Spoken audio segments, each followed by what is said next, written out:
Olá pessoal do canal Pé de Moleque, tudo bem? Então, hoje a gente está num cenário mais colorido, porque a gente não vai falar sobre uma doença específica, a gente vai bater um papo bem descontraído, bem leve, para a gente esclarecer algumas coisas que a gente ouve desde quando a gente era criança, como coisas do tipo, será que a gente pode andar descalço no chão frio? Será que pegar friagem realmente deixa a gente doente? Será que a gente pode tomar banho depois de comer? Então tudo isso e muito mais a gente vai esclarecer logo depois da vinheta. Aproveita para curtir o vídeo, para compartilhar com seus amigos e para se inscrever no nosso canal para estar recebendo sempre as atualizações.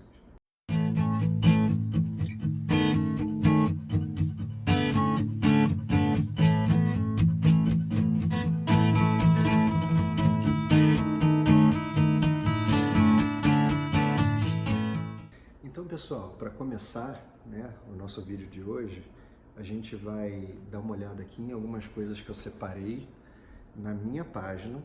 Então são perguntas que foram enviadas já para mim ao longo desses anos que eu tenho a página do Dr. Alexandre Valverde.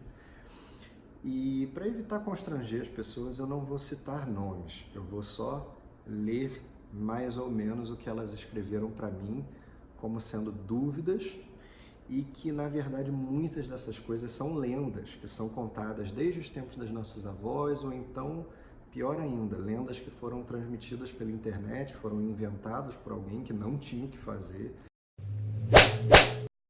E as pessoas compartilham e realmente tem muita gente que acredita nisso. Então eu separei aqui algumas são bem engraçadas, mas essa primeira especificamente e a segunda que eu separei, na verdade não são engraçadas, elas são bem perigosas e eu já vi amigos meus do Facebook compartilhando como se fossem realidade. Então vamos lá, vamos começar que o papo agora é bem sério. Bom, a primeira coisa que eu separei aqui: é verdade que vacinas podem causar autismo? Essa pergunta eu recebi já tem um tempo e, na verdade, eu já havia recebido algo parecido. Na verdade, eu não recebi, eu vi compartilharem no Facebook uma matéria em que supostamente cientistas de algum lugar descobriram uma associação entre vacinas e câncer. Gente, isso é uma fake news, é um absurdo. Isso é um grande desfavor à saúde pública. Se você alguma vez se deparar com algo desse tipo, alguma matéria nesse sentido, informe a pessoa que compartilhou que é um grande absurdo, porque na verdade, você compartilhando isso, você vai estar estimulando pessoas a não vacinarem os seus filhos. Dando uma olhada na expectativa de vida do brasileiro há 100 anos atrás, a gente vê que o brasileiro vivia, em média, menos de 35 anos, que é a minha idade atual. Hoje em dia, a nossa expectativa média passa dos 70. Então, a gente dobrou a nossa expectativa de vida devido a inúmeros fatores e, sem dúvida alguma, um fator muito importante foi a vacina, né? O desenvolvimento das vacinas, a ampliação da cobertura vacinal no nosso país. É importante lembrar para vocês que duas coisas importantes. Uma delas é muito óbvia. Eu não sou maluco de recomendar ao meu paciente que tome uma vacina se eu acho que pode dar algum problema para a saúde dele, né? Então, pelo amor de Deus, isso não faz nem sentido, tá? Em segundo lugar, embora o Brasil tenha inúmeros problemas de saúde pública, uma das poucas coisas que se salvam no nosso país é a política pública de vacinação.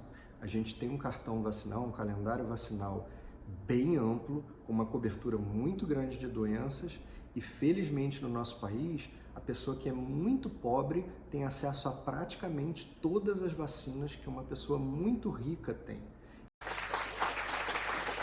Então, a gente precisa destacar, a vacina é um ponto muito forte no nosso país. E vamos parar de compartilhar essas coisas, isso é absurdo, isso não tem fundamento científico nenhum e é fundamental para a gente garantir a saúde dos nossos filhos, que a gente mantenha o calendário vacinal em dia, né? Um exemplo muito claro que a gente está tendo é o retorno do sarampo ao Brasil. O sarampo estava erradicado do nosso país há muitos e muitos anos. E agora, com a introdução, né, com uma forte migração de alguns países vizinhos, né, e pessoas vindas de fora, não vacinadas acabaram reintroduzindo a doença no nosso país. Então, cuida do seu filho, vacina, mantenha o cartão dele em dia, porque é importante. Legal? Vamos para o segundo assunto que tem aqui, que mais uma vez é um assunto grave. As pessoas compartilham muito no Facebook, vira e mexe eu vejo alguém compartilhando isso. A questão dos remédios milagrosos. Cientistas descobriram que chá de não sei que lá cura câncer. Cientistas descobriram que a fruta tal cura diabetes. O alimento tal que os médicos não querem que você descubra cura a doença tal. Gente, isso não existe. Na verdade, se você parar para refletir um pouquinho, isso não faz nenhum sentido, tá? Se eu soubesse alguma cura para alguma doença que ninguém sabe, eu ficaria louco para divulgar muito isso. Porque eu ficaria uma pessoa rica, eu ficaria uma pessoa conhecida mundialmente, eu salvaria a vida de gente pra caramba, só que infelizmente isso não existe, tá? Não existe cura milagrosa para nada. Na verdade é muito difícil a gente descobrir a cura de alguma coisa, é um processo longo. Quando a gente acha que alguma coisa pode trazer algum benefício, é feito uma série de estudos muito sérios e muito bem controlados para a gente avaliar se realmente aquilo tem um impacto positivo na saúde das pessoas. Então, não é assim, ninguém está querendo esconder nada de ninguém, médico nenhum está querendo esconder cura de nada, porque todo médico quer salvar vidas, todo médico quer, na pior das hipóteses, ganhar dinheiro. Então, não faz nenhum sentido esse raciocínio de que os médicos esconderam tal informação. Ou então de que alguém tem a cura de alguma doença e ela é um segredo. Não existe, não faz nenhum sentido.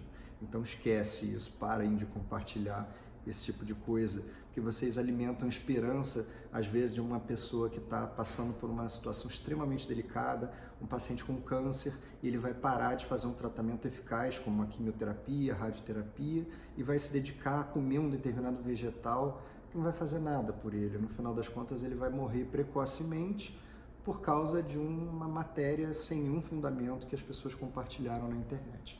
Legal? Então vamos lá. Agora tem algumas pérolas da sabedoria popular. Vamos começar por essa daqui. Quando a criança bate com a cabeça, é verdade que ela não pode dormir? Isso é uma coisa que eu escuto com muita frequência nos pronto-socorros aí da vida, né? É muito frequente a gente atender criança que bateu com a cabeça, caiu do berço, caiu da cama, caiu do sofá, esbarrou em alguém, caiu da bicicleta e bateu a cabeça, enfim. Existem inúmeras situações frequentemente atendidas nas emergências de crianças com traumatismo crânioencefálico, o famoso TCE, que é quando a criança bate com a cabeça, né? Essa coisa de não deixar a criança dormir, na verdade, ela não faz sentido. O que faz sentido quando a criança bate a cabeça é você observar atentamente o que vai acontecer nas horas seguintes ao acidente. Então, na dúvida, é sempre bom você procurar realmente um serviço de pronto atendimento, uma emergência, para que um médico possa avaliar isso para você, avaliar se aquela criança apresenta algum sinal preocupante ou se aquela criança, a princípio, não tem nenhum indício de gravidade, né? É importante que o médico classifique aquele incidente que aconteceu com aquela criança entre um incidente leve, um incidente grave, um incidente médio. Então, tudo isso vai guiar a nossa conduta, tá? Não é também para tomografar qualquer criança que bateu a cabeça. A tomografia, ela não é um exame que é isento de malefícios. Ela emite uma radiação muito grande no paciente, então não é qualquer um que precisa tomografar.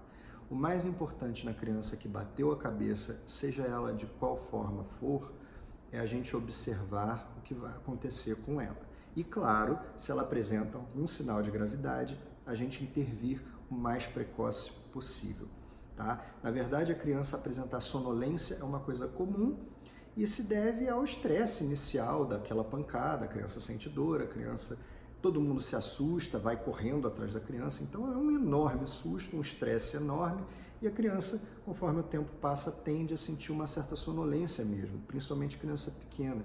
e isso não necessariamente tem nenhuma associação com nenhum risco para aquela criança, tá bom? É diferente de rebaixamento da consciência, que é a criança que apaga e você não consegue despertar essa criança. Aí é uma outra história, mas, mais uma vez, resumindo a situação, leva no médico, deixa ele avaliar a gravidade do caso e o que é necessário fazer. Legal? Mas essa história de não dormir realmente não tem fundamento, é mito. Bom, vamos pegar aqui mais uma historinha também. A próxima aqui. Pegar friagem causa gripe? É a pergunta que me enviaram aqui também já tem um tempinho. Pessoal, só uma coisa no mundo causa gripe. Ela se chama vírus. Existem vários que causam gripe. E somente eles causam gripe. Na década de 60, nos Estados Unidos, inclusive, teve um estudo que mostrava que pessoas que foram expostas ao vírus da gripe, quando elas eram divididas em lugares quentes e lugares frios, todas elas desenvolveram gripe, independente de quem estava na friagem e de quem estava no calor. Ou seja, qual é a conclusão? Não é o frio que causa a gripe. O que causa a gripe é o vírus influenza ou algum outro vírus causador de gripe. E esses vírus realmente são mais frequentes na época fria, né? É um momento em que você fica enclausurado, fica em ambientes fechados por causa do frio e fica mais fácil você adquirir os vírus daquele colega que está trabalhando gripado perto de você. Isso não significa que foi o frio que te deixou doente, né? Foi o fato de você estar num ambiente fechado, certo? O ambiente mais frio, ele também gera uma alteração no nosso sistema de defesa que facilita um pouco você desenvolver, né, esse tipo de infecções. Mas isso também não significa que o frio diretamente te causou uma doença. Isso seria mais ou menos a mesma coisa que falar que o calor causa dengue, porque a dengue é mais comum nos meses mais quentes. E isso a gente sabe que não é verdade, a dengue é causada pelo vírus da dengue. E ele é mais comum realmente nos meses mais quentes e também não é causado pelo calor, né? Então, mito, você não pega doença quando você pega friagem, como a vovó dizia. Porém, se você possui quadros alérgicos, se você sofre de rinite, se você tem uma sinusite crônica, se você tem asma, você realmente pode sofrer, né, uma recaída desses quadros alérgicos. Mas isso não significa que você contraiu uma infecção, você não pega gripe por causa da friagem, tá certo? Bom, eu separei uma outra aqui também, que também é bem de vovó, né? Que pé no chão frio, né? Andar descalço no chão causa gripe. É a mesma história. Andar no chão frio não tem nenhum sentido. Você não vai pegar vírus nenhum porque andou com o pé descalço, tá bom? Seja no tempo frio, seja no tempo quente, ninguém adoece por andar descalço. Legal? Isso é uma coisa que no consultório a gente ouve diariamente quase também. Isso é lenda.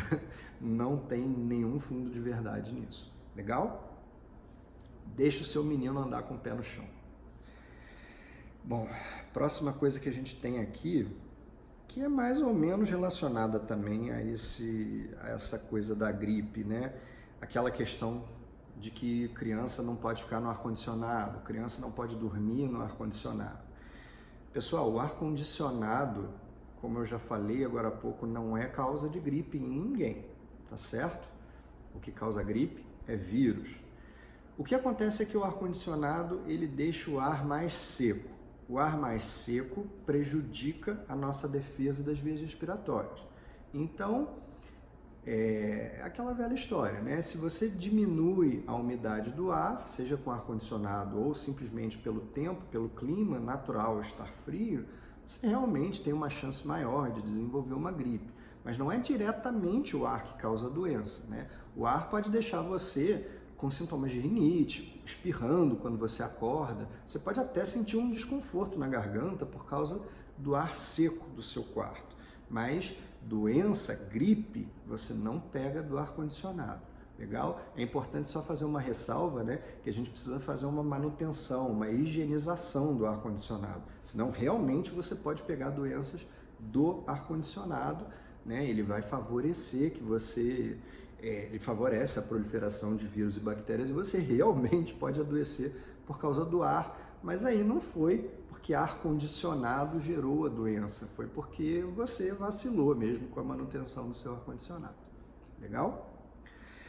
Próximo tópico que a gente tem aqui vai ser sobre... essa daqui é muito coisa de vó também, cara.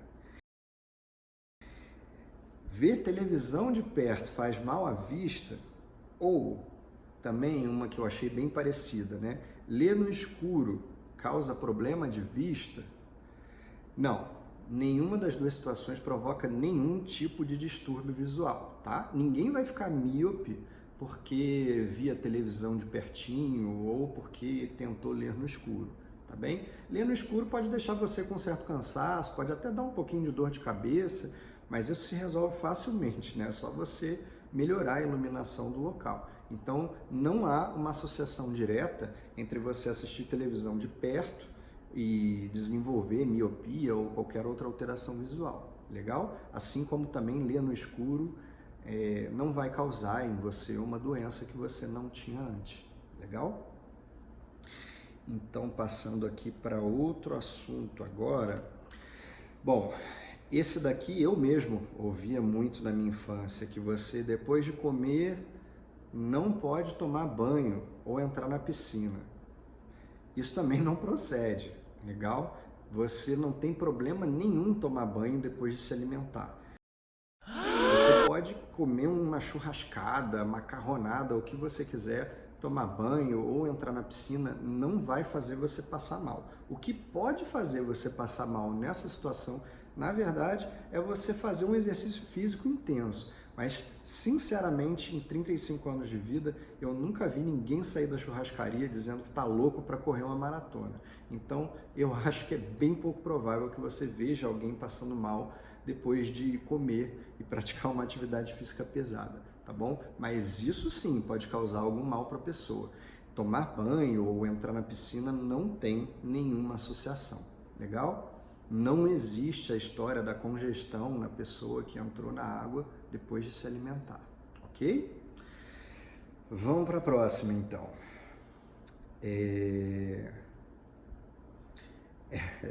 Essa é até engraçada. A velha história do chiclete que gruda no estômago. Gente, essa história é muito louca, porque eu acharia até graça de ver uma pessoa nessa situação, né? Não existe isso. O que você ingerir, o chiclete ou qualquer outra coisa, naturalmente vai sair nas suas fezes. Não tem nenhum caso relatado na história médica de ninguém que ficou com o estômago grudado porque engoliu o chiclete, tá certo? É cômico e realmente não tem nenhum fundamento. Pode relaxar e fique à vontade para engolir o seu chiclete, que você não vai parar na emergência. Legal? Vamos para a próxima. Próxima bizarrice do dia.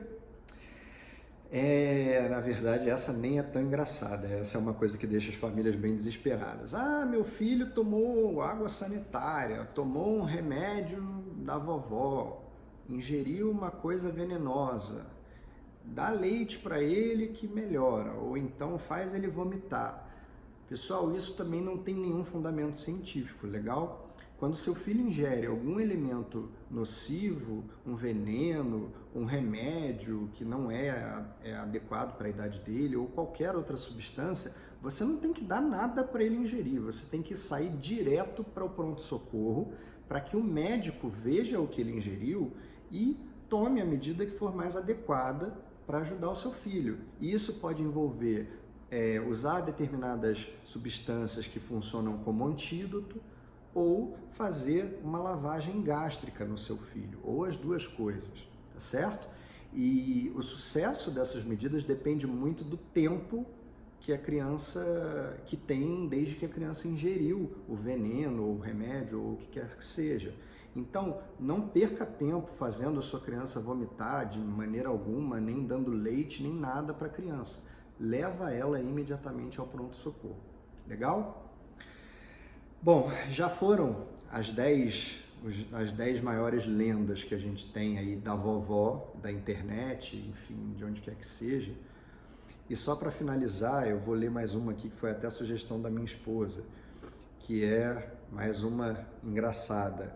A velha história da vovó, de que comer bolo quente dá dor de barriga. Pessoal, o que dá dor de barriga é você deixar o seu filho comer 4, 5 pedaços do bolo quentinho gostoso da vovó.